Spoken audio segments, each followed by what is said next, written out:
मेरे प्यारे बच्चे, वर्ग छठा है ना, वर्ग छठा। आज हम आप लोग के बीच बात करने वाला हूँ हिंदी पाठ्य पुस्तक से, जिसका नाम है भाषा पथ। हिंदी पाठ्य पुस्तक का भाषा पथ का बात कर रहा हूँ। वर्ग 6 क्लास के बच्चे, आप लोग का पता होगा कि आप लोग का एग्ज़ाम टेस्ट जो PT1 एग्ज़ाम है वह 2 जून से शुरू है और आपका 3 जून को शायद हिंदी है। हिंदी में आप लोग के लिए जो वीर की तरह, अगर जिनके पास पाठ्य पुस्तक नहीं है, मैं उनको PDF ग्रुप में भेज दूंगा। व्हाट्सएप ग्रुप आपका होगा, मैं उस ग्रुप में भेज दूंगा। और आपका जो फर्स्ट पोएम है, कविता, पहला जो पंक्ति है, उसके बारे में आज हम बात करेंगे कि जीवन में सफल होने, यानी जो शीर्षक है कविता का, जो शीर्षक है वीर की तरह। शीर्षक का क्या नाम है? वीर की तरह। यानी जीवन में सफल होने के लिए उत्साह और वीरता का, यानी उत्साह और वीरता के साथ विवेकपूर्ण कार्य करना ही जरूरी होता है। डरने वाले जो किसी भी तरह की सफलता प्राप्त नहीं कर पाते, जो डरने वाले लोग होते हैं वह किसी प्रकार की सफलता प्राप्त नहीं करते हैं, क्योंकि उनके द्वारा किया गया कार्य भी कमियों से भरा होता है। उनके द्वारा जो भी कार्य किया होता है वो कहीं ना कहीं कमियों से भरा होता है। तो आइए हम लोग जो है इस कविता की पंक्ति को पढ़कर वीरता के महत्व को समझें, वीरता के महत्व को समझेंगे। तो आइए पुनः शुरू करते हैं फिर से इसको, और ध्यानपूर्वक इसको सुनिएगा और आपको सिर्फ सुनने से इसको याद हो जाएगा। इस एक एक पंक्ति को हम अच्छे तरीके से सुनेंगे और उसको समझने की कोशिश करेंगे। जैसे, जियो या मरो वीर की तरह, चलो सुरभित समीर की तरह। समीर मीन्स हवा, सुरभित मतलब सुगंधित। कह रहा जियो या मरो वीर की तरह, चलो सुरभित समीर की तरह। चलना हमें है तो सुगंधित हवा की तरह चलना है। वीरता जीवन का भूषण, वीर भोग्या है वसुंधरा। जो है वीरता जीवन का श्रृंगार है, भूषण है ना। और जो बहुत सारे वीर हैं, धरती उसे खो चुकी है। यानी वीर भोग्या है वसुंधरा मतलब धरती। और ऐसे भी कहा गया है कि धरती वीरों से खाली नहीं है, अगर एक जाते हैं तो दूसरा आते भी हैं। वीरता जीवन का दूषण, वीरता मतलब होता है जिसको हम बोलते हैं कायरता, और दूषण मतलब गंदगी। कह रहा है भीरुता जीवन का दूषण, मतलब जो कायरता है जीवन का गंदगी है। भीरु जीवित भी मरा मरा, जो कायरता भरा जीवन होता है वो ऐसे ही मर जाता है।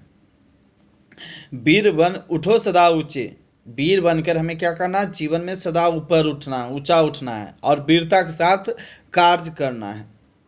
ना नीचे बहो नीर की तरह, नीर मतलब पानी, हमें पानी की तरह नीचे नहीं बहना है, हमें वीरता की तरह ऊपर उठना है। इतना ही नहीं, अगला जो तीसरा पंक्ति है उसके माध्यम से समझेंगे। भीरु संकट में रो पड़ते, वीर हंसकर झेला करते, वीर जन है विपत्तियाँ। कह रहा है वीर जन है विपत्तियों की सदा ही अवहेलना करते। कह रहा है भीरु संकट, यानी जो कायर लोग होते हैं उस संकट में रो पड़ते हैं, लेकिन वीर जो है उसको हंसकर झेल लेते हैं। वीर हंसकर झेला करते और वीर जो है उसे हंसकर झेल लेते हैं। इतना ही नहीं, वीर जन है विपत्तियों की, वीर जो है विपत्तियों के, यानी जो विपत्ति का ही एकमात्र लोग है वो। वीरता हमारा यह है कि हम लोगों की भलाई के लिए सदैव तत्पर रहें, सदा ही अवहेलना लोग करते हैं उसकी, लेकिन सही समय पर वही काम आता है।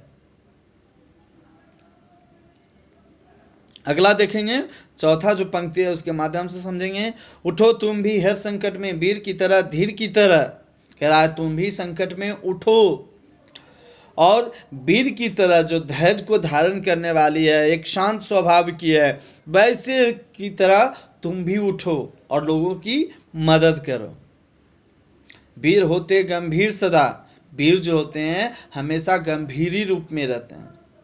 वीर बलिदानी होते हैं। वीर क्या होते हैं? बलिदानी होते हैं। उन्हें किसी बात की डर नहीं होती, कब मर जाएंगे उन्हें खुद पता नहीं होता, लेकिन लोगों की भलाई के लिए सदैव तत्पर रहते हैं। आइए 5वां पंक्ति के बारे में समझें। वीर होते हैं स्वच्छ हृदय। वीर जो होते हैं स्वच्छ हृदय के होते हैं। उनके हृदय जो होते हैं काफ़ी साफ होते हैं, मन में किसी प्रकार की गंदगी नहीं भरी होती है। कलुष औरों का धोते हैं। कलुष औरों का धोते हैं। कलुष मतलब होता है विकार। लोगों के विकार को क्या करते हैं? साफ करते हैं, धोते हैं। लक्ष्य प्रति उन्मुख रहो सदा। जो उनके लक्ष्य होते हैं उसके लिए उन्मुख मतलब आगे बढ़ना। वह उसके अपने लक्ष्य के प्रति क्या करते हैं? हमेशा सदा जो है आगे बढ़ते रहते हैं, और लक्ष्य प्राप्त करने के बाद ही वो चैन की सांस लेते हैं।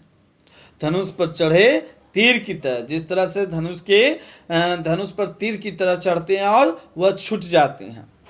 अर्थात अपनी जब तक मंजिल हासिल नहीं करते वीर कभी शांत नहीं होते। आइए 6ठा पंक्ति के माध्यम से समझेंगे। वीर वाचाल नहीं होते। वाचाल मतलब होता है जो अधिक बोलने वाला होता है, बहुत बोलने वाला है ना। वीर वाचाल नहीं होते, सिर्फ बोलने से वो कार्य नहीं करते हैं, वीर करके दिखलाते हैं। वीर क्या होते हैं? करके दिखलाते हैं। वीर वाचाल नहीं होते, वीर करके दिखलाते हैं।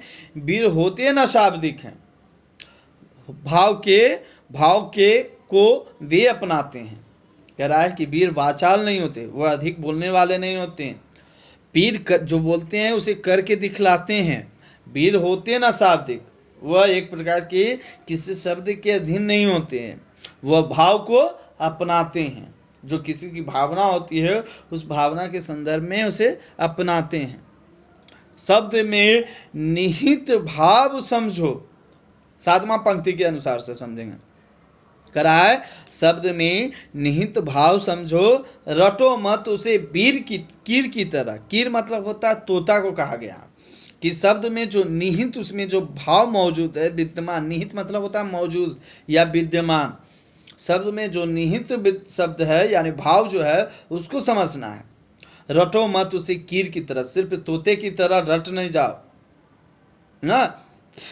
एक कैसे था कबूतर को कि शिकारी आएगा जाल बिछाएगा और जाल में फंसना नहीं।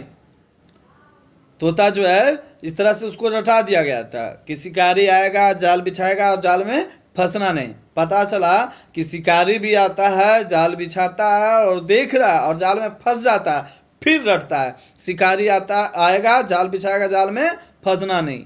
तो हमें सिर्फ रटंत नहीं होनी चाहिए, किसी की भावना को समझना चाहिए। रटो मत उसे कीर की तरह, जियो या मरो वीर की तरह। हमें जीना है या मरना है तो वीर की तरह मरना है। तो इस पंक्ति से हमें यह शिक्षा मिलती है, इस कविता से हमें यह शिक्षा मिलती है कि हमें हर कार्य उत्साह से करना चाहिए। हमें हर कार्य क्या करनी चाहिए? उत्साह से करना चाहिए। जिसके लेखक का नाम है श्री कृष्ण सरल।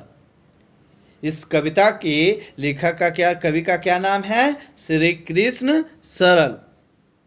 और श्री कृष्ण सरल का जन्म 1 जनवरी 1919 में मध्य प्रदेश के गुना जनपद के अशोकनगर में हुआ।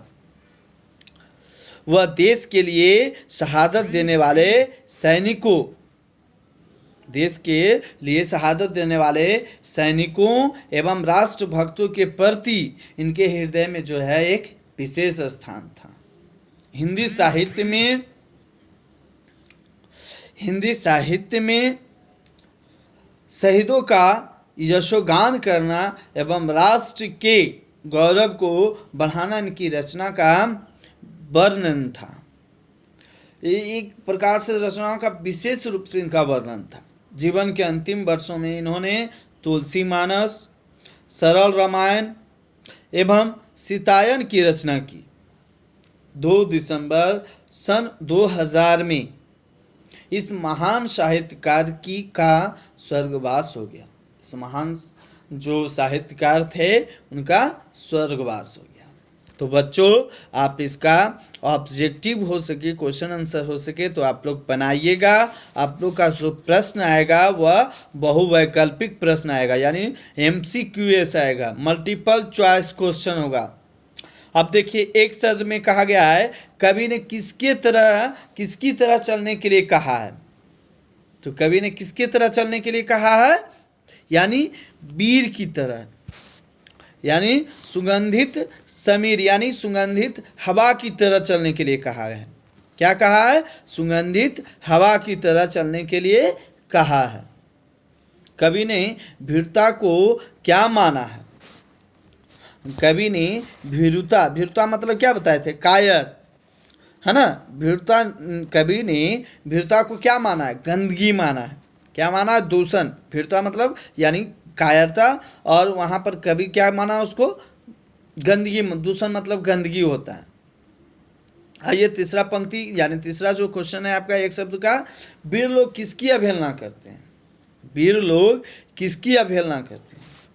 वीर लोग जो लोग विपत्तियों के समय काम नहीं आते हैं उसकी अवहेलना करते हैं। जो विपत्ति के समय लोगों की भलाई नहीं करते हैं वैसे लोगों की वीर लोग क्या करते हैं, अवहेलना करते हैं।